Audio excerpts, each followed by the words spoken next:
దయచేసి యూరియా బస్తాలు ఎట్లా బుక్ చేసుకోవాలో తెలియక ఇబ్బంది పడుతున్న రైతన్నలందరికీ ఈ వీడియో షేర్ చేయండి. ప్లే స్టోర్ ఓపెన్ చేసి ఫెర్టిలైజర్ అని టైప్ చేస్తే ఇట్లా మనకి యాప్ కనిపిస్తుంది.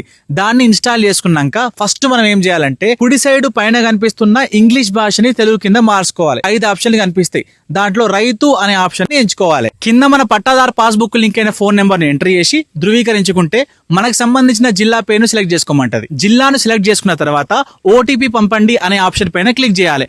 వచ్చిన ఓటీపీని ఎంటర్ చేసి మళ్ళీ ధృవీకరించాలి. అప్పుడు మనకి ఇట్లా సాగు జోడించండి, యూరియా సంచులు బుక్ చేయండి, బుకింగ్ చరిత్ర అని 3 రంగులలో 3 స్టెప్స్ కనిపిస్తాయి. మనం ఫస్ట్ స్టెప్ ఓపెన్ చేసినప్పుడు మన పేరు మీద ఎన్ని పట్టాదారు పాస్బుక్ నెంబర్లు ఉన్నాయి, ఎంత భూమి ఉన్నది అనేది మొత్తం చూపిస్తుంది.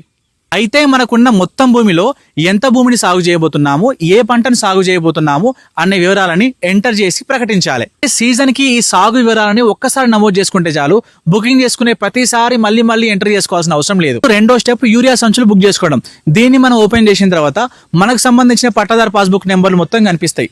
వీటితో పాటు మనం సాగు చేస్తున్న భూమి మరియు పంటను బట్టి మనం ఎన్ని బస్తాలకు అర్హులము అనేది చూపిస్తుంది. అయితే ఇక్కడ అసలు ముచ్చట ఏంటంటే మనకు అర్హత ఉన్న అన్ని బస్తాలను ఒకటేసారి మనం తీసుకోలేము. మనకు అవసరమైన బస్తాలు ఇప్పుడు తీసుకున్న తర్వాత 15 రోజుల తర్వాత మిగతా బస్తాలు తీసుకోవచ్చు. మొదటి దశను సెలెక్ట్ చేసుకున్న తర్వాత మనకు సంబంధించిన మండలాన్ని ఎంచుకొని యూరియా బస్తాలు అందుబాటులో ఉన్న సొసైటీ గానీ ఎరువుల దుకాణాన్ని గానీ ఎంచుకొని కావాల్సిన బస్తాలు ఎంటర్ చేసి బుక్ చేసుకోవాలి. అప్పుడు మనకు ఒక బుకింగ్ ఐడి వస్తుంది. దాంతో పాటు ఆధార్ కార్డు తీసుకుపోయి సొసైటీలో ఇచ్చి కావాల్సిన యూరియా బస్తాలు తీసుకోవచ్చు.